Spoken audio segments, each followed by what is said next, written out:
Hey everyone, welcome to this live. It's Shannon. Hi. So, this is going to be a really good live. I'm going to talk about the 4 things that I've done. It's definitely going to be a longer live. If you're watching the replay, settle in, get cozy, grab a cup of coffee, grab your notebooks or journals. This is my second black turtleneck that I'm wearing this week. I noticed it because the last live I did was another black turtleneck. Okay. Grab a cup of coffee, grab your journal. You're going to want to take notes on all of this. If we are brand new, I have my notes over here, so I'm going to be looking a little bit over here. Hello, my name is Shannon. I'm a money mindset mentor and business coach for female entrepreneurs who want to make more money without the hustle. So I teach them how to transform their mindset, create an aligned business model, and find more joy in their life while hitting 6 figures or multiple 6 figures. And welcome to this live. So on this live, I'm going to be talking about, now I have 8,000 here, how to raise your rates to 8,000 plus and fill up your one-on-one. 4 steps I use to do this with myself and my clients. I picked 8,000. If 10,000 is the number for you, you're going to want to watch this. If you are even just trying to get to 3,000, you're going to want to watch this. If you're even just trying to get to 6,000, you're going to want to watch this. It is the same steps that I've used to always increase my rates. So funny story, guys. Last year at this time, November of 2017, my rates were $3,000. And I was stuck there. Really, really stuck there. As in, like, my rates of the summer were 2,500. I raised them to 3,000. I think I booked 2 or 3 clients in that. And I was stuck there. I was like terrified of going to 6,000. My rates now are at 10,000. With the payment plan, it's 12,000 or 10,000 pay in full. And I signed clients into that. And I've signed clients into my $10,000 program all the time, like all the time now, right?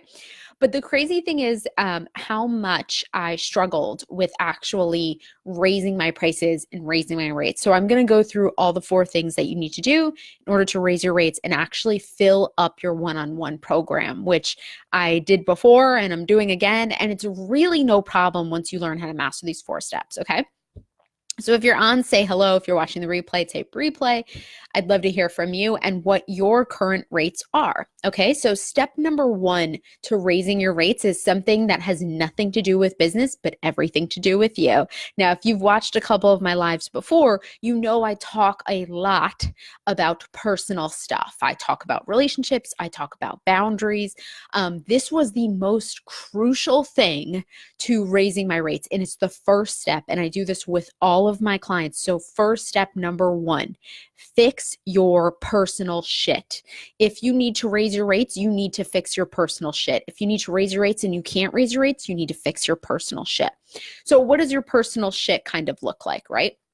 Well, it's a lot of things that are happening in our lives are really holding us back from either, taking the things to do to love ourselves, taking the things to do to make us feel worthy. And it's not because of other people are doing it to us. It's just what we're used to. We're used to the way we act or the way we do this, the way we do that, right? That's all we've ever known.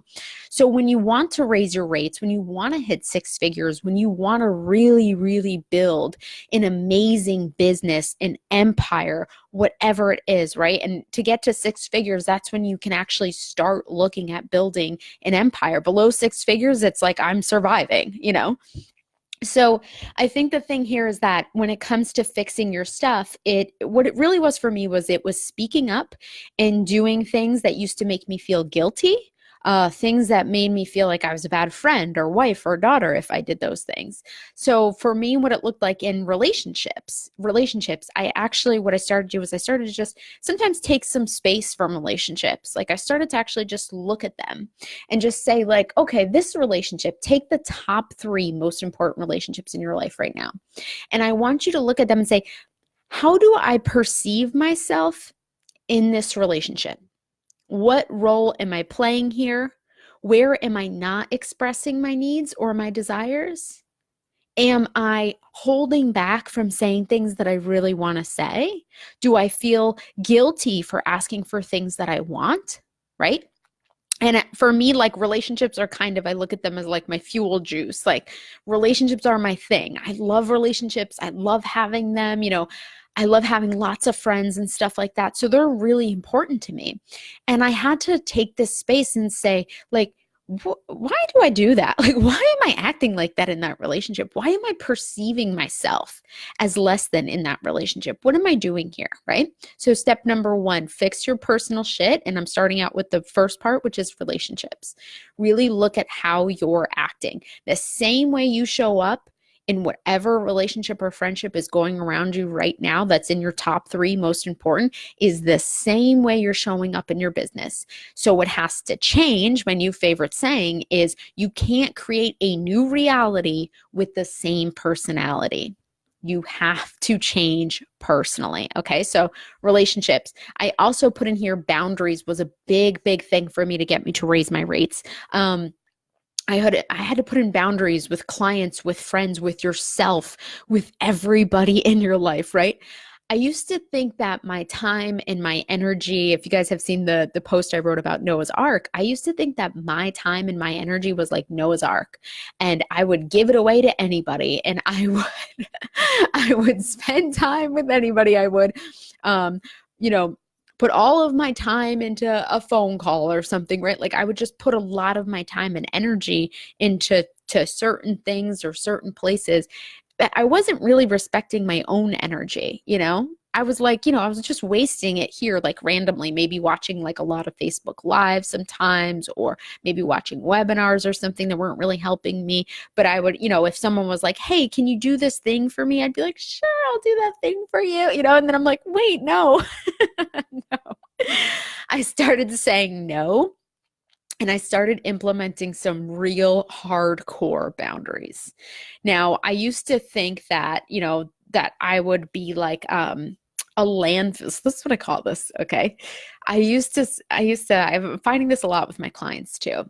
Was that I used to think that I could be this emotional dumping ground. So if someone was having a problem, I noticed this happens a lot with people. And I've even had a lot of like my clients talk about this before, like, oh, I have this client and she comes to me and she'll say something like this and she'll do that. And then she leaves the conversation, but I feel a little drained from it, or I feel a little tired from it.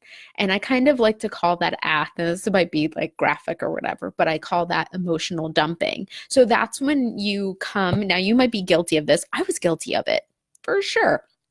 It's when you go to someone and instead of processing the emotion, you just want to dump it on someone. So say whether you're stressed about something or you're angry or you're frustrated, right? And then you like go and call up like a friend or you go to your husband. I'm still sometimes guilty of doing this. And you go to that person and then you just dump your emotions onto them. So instead of actually processing the emotion, like instead of actually feeling the anger or feeling sadness, right? Either you like shove it down or you dump it on someone else, right? And I used to always be guilty of this. So I really started to become mindful of it. And I started to become mindful of when other people were doing it to me. And it doesn't make that person bad or wrong. That's not what I'm saying, because I do it too, right? And I was totally guilty of doing it. But the best way to do it is to be like, if you have a client that's doing this, is to just be like, hey, I think we need to process this emotion instead of just venting, instead of just dumping, right? It's like, okay, let's process this emotion. Like, how did that make you feel? And let's feel sadness. Let's feel anger. And what does that feel like in your body? And what color is it? And is it warm or is it cold? Like really give it an identity. And for me, that was such a game changer, because when I started to put boundaries, and I started to try and practice this, it was so much better for me because I didn't feel like my energy was drained anymore. I felt like I wasn't taking on other people's emotions, right? And I felt like I wasn't doing that to other people too. This is still a practice. I'm not perfect at it. But I feel like if we teach this lesson to a lot of people, and a lot of women especially, I think the world would become a better place because we're not dumping emotions, Another example I think of when I think of dumping emotions is I think of like If you think of like a dad who's really stressed at his job, or he's like really angry, right? And he like comes home from work and then he starts yelling at everybody at the dinner table, or even becoming like abusive in a sense, right? It's him taking, instead of him processing stress and anger and frustration, instead it's him like taking it and dumping it on his kids or his wife or whatever, right? So that's like what emotional dumping looks like. And just become aware of it for yourself, most importantly, and then see maybe where it's happening in other parts of your life and say, like, okay, well, how can we change this conversation so it's not a dumping session? it's we're actually processing the emotions, right? Okay. Another thing I did was I put myself first. I was selfish. I was greedy. I was, all the terrible things you think about, putting yourself first. And I see this struggle harder with women. Like I see this as something that is so much harder for women. Like, I need to take care of this person. I need to do this for this, and I need to do that for that, and do this for this person. And then it would come to the end of the day and I'd be like, what? Like, why didn't I take a minute for myself? Like, why didn't I check in with myself once today? All I did was just do and do and do other things for other people. Like, how did that happen? How did the day get so crazy that I didn't even have this time to check in with myself? And I see that a lot, right? Like, so it's similar to the boundaries thing. If you are not, right? So if you are not putting boundaries on other people, like, hey, I know you want me to do that summit with you, or hey, I know you want me to do, this thing or be a part of that thing, but it's not in line with my vision and I cannot do that thing. That's when you are putting yourself first, right? You're saying like, I have this mission, I have this focus, and doing this stuff does not align with that mission or that focus. So I can't do that stuff anymore, or I just can't do that thing anymore with you, because if I do that thing, it takes me away from my mission and my focus, right? And I noticed that I used to, one thing that I used to do last year a lot was I used to always put like house errands. I used to always do them on Fridays. And I would be like putting all of the house, in our other home, we have a beach home and we have a lot of guests every weekend. And I used to do this thing where every Friday was dedicated, the entire day was dedicated to getting the house ready for the guest and doing errands and things like that. And this year it was completely different. This year I hired a house cleaner and I scheduled out time on like weekday nights to go do that stuff. And I had kind of realized that I was kind of putting like something as simple as house errands and cleaning the house before the mission of my business. And it's something so simple and small, but it's something that made such a complete difference. Now nothing comes before like the mission of my business. Not nothing, but things like that don't come before the mission of my business. Doing a summit that will appeal to an audience of people who just aren't at this level of women that I work with, not for me. Sorry, guys. Answering every single message that I get of people just trying to connect with me. No, I don't do that. I don't do that, guys. And you don't have to do that either. Answering every single comment on a post that I have. Nope, I don't do that either. It's just, for me, it's just like I can't put all my time and energy into all these things. My time and energy is saved for my paying clients. It's saved for my family. And then I put energy and time to building and growing this business. So you don't have to answer every single message. You don't have to answer every single thing that you see. You don't have to put this, maybe the house stuff for me because I thought, oh, a good wife is someone who, really takes care of their home and stuff. That's not the mission I'm looking to fill. The mission I'm looking to fill is to make this a successful business, right? So that's just one. That's just step one, guys. So like I said, this is going to be a pretty long live. All right. Step 2, money. Money, money, money, money. So here's the thing that's funny about it is step number 1, people never want to talk about, never want to look at. I say money and everybody's like, like but it's funny that money and everything else, all the other steps that I'm going to talk about, they're all just rooted in step number 1. If you don't do step number 1, you're not going to get the 8K client, the 10K client, any of that stuff. Okay. But let's move on to step number 2, money. Okay. So If you are looking to raise your rates to 6,000, 8,000, 10,000, whatever it is, right? You have to right now start taking money off a pedestal. So if you have ever said these words before, if these words have ever come out of your mouth, when I make that amount of money, I'll be happy. When I hit this much, I'll be happy. When I pay off my debt, I'll be happy. When I book this many clients, I'll be a success. When I make this much money, that's when I'll be a success. When I book clients at this much, that's when I'll be happy. And that's when I'll be a success. If those words have ever come out of your mouth, if you are having those thoughts even today, right?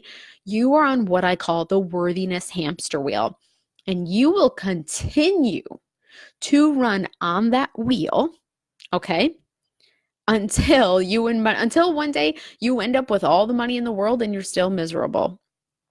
That's what will happen. So a lot of people, when my clients come to me and they want to raise their rates, they are in a power play with money. You are in the struggle of your life with money because you have put money on a pedestal. So you have made 6,000, 10,000, 15,000, 5,000 maybe, right? You have made that thing such a big amount of money. And I'm here to tell you guys that 6,000, 10,000, 15,000, my clients sign clients of 15,000, right? It is nothing. Literally, guys, it's nothing. I know right now to you, it is a big deal because it's on the freaking pedestal and you're on the freaking hamster wheel. So you are literally making it such a big deal. And the only reason why it's a big deal is because the thoughts in your head are telling you it is. Okay. So people spend this much money, just to break this down, people spend this much money all the time, every day. Every day, someone's spending that amount of money somewhere on something. Okay. So most of the time, we're spending it on things that hardly give us joy, money, love, abundance, or making our lives better. Most of the time, it's put into things like, cars, weddings, things like that, like simple things like that, right?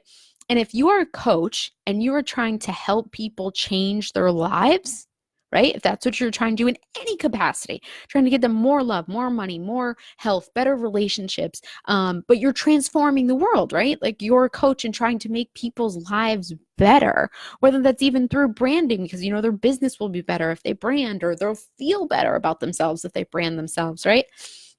Their money needs to be spent with you. It doesn't need to be spent on a fancier car or a lavish wedding or on getting even their master's degree. I'm going there.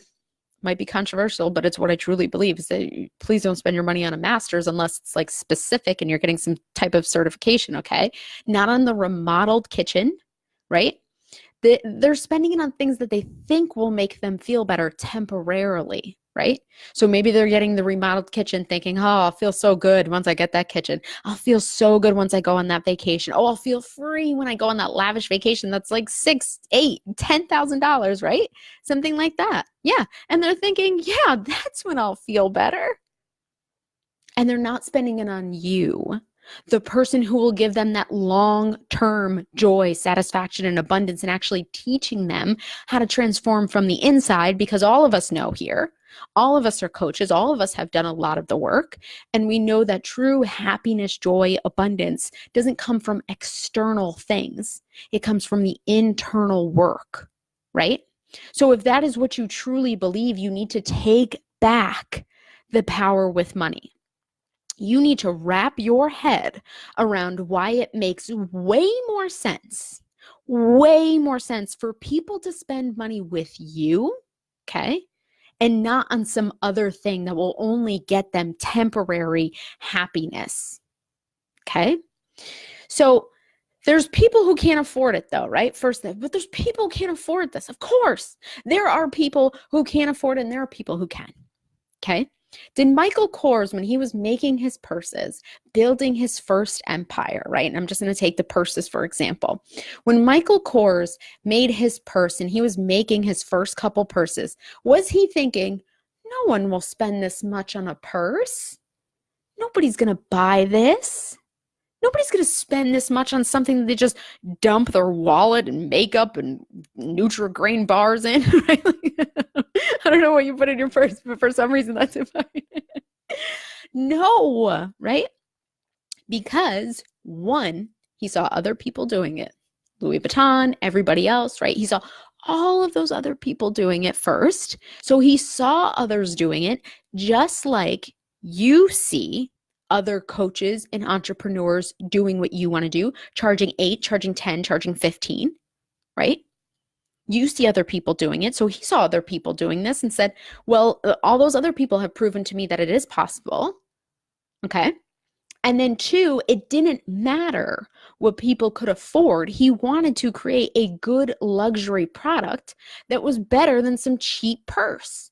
So what did he have to do, right? He had to raise the price on that thing. He wanted to create a good quality purse.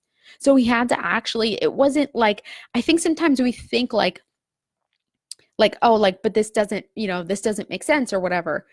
Something along those lines of like, and to me, it just comes down to simple math, right? Like when I think about it logically, it's just a simple equation. Just like when you put together a purse, right? Or like a Michael Kors purse, you take good quality, good fabric. I mean, I don't know who he uses for labor. But let's say he was using good labor, right? Practices and things like that. And then he puts it all together and, this plus this plus this equals that. And that's how much the purse is.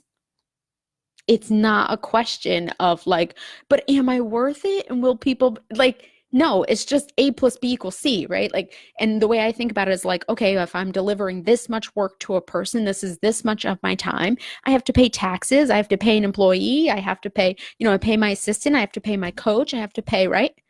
So A plus B equals C. This is how much I need to charge. There's no emotions. Simple math, guys. All right. Okay. So that is step number 2. That was just step number 2, guys. I told you this is a long training. Get ready for this. Okay. So that was step number 2, taking money off the pedestal. All right. So step number 3 is where most people get tripped up. Hey, great, Shannon. A lot of people know that I say this thing called stay in the room. I've raised my rates. I stayed in the room. And when I say stay in the room, I mean, you raise your rates with something and you stick with it. And that's really what step number 3 is about. I raised my rates and I stayed in the room and nothing happened, right? That type of thing. But here's the thing. Step number 3 is about if people don't buy in the first 2 weeks, in the first 3 weeks, in the first 6 weeks, in the first 8 weeks, do not give up. Give yourself time to keep going because this is what you're going to do. Slap something together, take it down. Slap another thing together, take it down. Slap another thing together, put out another thing, lower your rates, give someone a discount, give someone a deal, right? You're doing all of these things. When you put out your one-on-one coaching for $8,000 and then nobody scheduled to call in the first 2 weeks, took it down. Put out something cheaper. Lowered the rates, did a 1-month coaching thing, right? You are not actually running a business at that point. What you're running is a freelance service-based business. That's not a business model. That is a freelance business at that point, really. When you're just throwing out random things, hoping some client buys, hoping somebody does it, that is just a freelance business model at that point. So it's not actually a business model. A true business model has 2 to 3 specific offers, of course, maybe even more, but just for you guys at this point, 2 to 3 specific offers that it masters at selling. So you're not giving yourself the time, the space to even master selling this thing. You put it out and then you get terrified and then you get scared, right? You take it all down. But this is not a freelance service-based business model. This is a business. This is a legit business. I'm not working for somebody else. I am building my business, right? Yes. Thanks, guys. That to me is just it. So you need to give yourself time to master it. So if you raise your rates to $8,000, nobody buys it in the first 2 weeks, the first 4 weeks, the first 8 weeks, you keep freaking going. You keep the price on your website. You keep putting it out there. You keep getting better at selling it. You keep marketing it. You keep getting the belief behind it. And that is how you master selling. And you figure it out and you figure it out and you figure it out. And then you say, all right, got it. Got it. I know how to master filling my one-on-one now. I know what works for me. I know how I can do it. And this is what I'm going to do. Okay. Because you're not running a freelance business. Okay. All right. So that was step number 3. We're moving on to step number 4. I need to take a sip of my water, but thank you guys so much for staying with me. It's a long live, but I hope you're enjoying it. Because to me, this stuff is just the most important thing you need to know. This is it. Like I said, last year at this time, guys, my rates were $3,000. And I was terrified of asking for $3,000. That was so cute. That was so cute. I was so scared of asking for $3,000 a year ago. You know what happened within that time? Before I get to step number 4, I want to tell you this. It was November of 2017. My rates were $3,000. I think I put 2 people in that program. I raised my rates to $5,000, $6,000 with the payment plan. Signed 2 people into that in February of 2018. I raised the rates in January. Signed 2 people into that program. Then I spent March, April, and May getting my mind behind $10,000. It does not have to take you 3 months. It does not have to take you that long at all. It can take you shorter than that. It can take you longer than that. You can get behind $8,000 or $10,000 in like 2 weeks. That's just what it took me. It took me March, April, May, getting behind $10,000. Come June, sell 3 $10,000 packages, then go on to sell a couple more programs in August and September. And then now I'm like taking this time to lean back a little bit and I'm filling up my one-on-one again. Now my clients are leaving that one. And then I filled a one-on-one spot this week, client paid in full, $10,000, pretty cool. So doesn't have to take that long. Now look at me a year later. Crazy, guys. This is what can happen in your life when you start to actually take the change that you need to change your life. Okay. And that involved me investing in myself consistently, constantly, over and over and over again. Okay. Step number 4. Your burnout business model will not get you long-term income, okay? So if you don't have all these things into place, like step number 1, your personal shit. Step number 2, taking money off a pedestal. Step number 3, not mastering selling something, right? Not mastering selling something. That's what I meant to say. And then step number 4, your burnout business model. So if you don't have these things into place, you're not appropriately charging for your services. You will start to get slapped in the face when you start paying taxes, hiring a coach, paying contract workers, part-time employees, full-time employees, because even if you have one successful month, right? You are heading straight to burnout town, y'all. Straight to burnout town, okay? This business should be making profit and paying your expenses. If you don't have the business model set up that way, right? Charging, that's why I say something like $8,000, because that's actually at a point that will get you to 6 figures easily, okay? But if you do not have this in place, it's going to be very hard for you to make profit, pay yourself, then also invest in building and growing and scaling the business, okay? So most people, when they talk about raising their prices or getting money up there, right, they think that I have to work more in order to make that type of money. That's why I don't want to raise my rates. So a lot of people don't want to raise their rates because they think, now I'm going to have to work a lot harder. I'm going to have to work a lot more. If I raise my rates to that much, Shannon, I'm already exhausted at $5,000 for my clients. I'm already exhausted at $3,000 for my clients. If I raise it to $8,000, oh my God, I'm going to be dying, right? But I want you to know that you do not have to work more to make more money. Okay. I know that you were told this somewhere along the line. You have to work really hard to make money, but that is not true at all. Okay. You do not have to work harder to make more money. No. If you master these things that I've talked about today, you will find that you will make more money working less. I work a lot less than I used to before.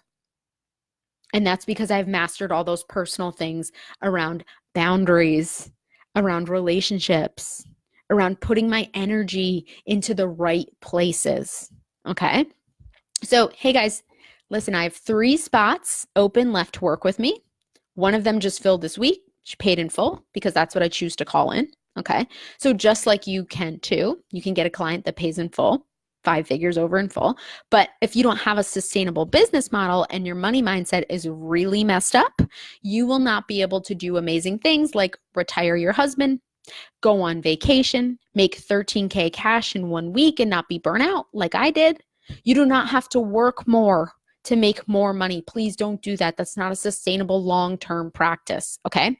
So there's 3 spots available right now to work with me one-on-one. I'm going to have a retreat for all of my VIP clients in Miami in February. It's going to be us in a nice, amazing, high vibe Airbnb in February. Currently, I already have 3 women that will be there in that house. And then whoever else decides to join us in Miami, which will be amazing. And that is included for everybody who signs up from now until the first week of February. But spots are filling up. Like I said, one already got in today. So get in now. I am also going to send this saying this. I'm thinking about raising my rates. It's been something that's been brewing in there a little bit. So get in on this price while you can. 4 months working with me one-on-one, raising your rates, actually getting you to a sustainable business model that will bring you the 6 figures you need in order to actually build your empire. If you don't have a sustainable business model right now and you can't understand how you could even raise your rates to $5,000, you should be working with me. I'm working with my current clients right now. One of my clients just had a $36,000 month and then signed a $15,000 client after that when she struggled and hustled to pull in $5,000 clients. Another one of my clients said, no way does her audience buy anything over $2,000. She booked 5 clients at $5,000 and made $30,000 in the first month working with me. Another one of my clients who just came into this program, this lovely, beautiful woman, we are going to raise her rates to $10,000. She did a smaller boot camp with me and created a $5,000 package and sold 3 of them. Within 2 weeks. It was so amazing. So working with her now one-on-one, I'm going to raise her rates to $10,000. She's going to book 3 of those clients in January, and she's going to book 5 clients into a smaller program she has. So I would love to have you on board. I would love to have you in this house in Miami with all these other women. The link to apply is right there in the description. 6-figure incubator, shannondpalma.com/6-figure incubator, because this is where I create your 6-figure business model. And I really get you to have more joy and work less.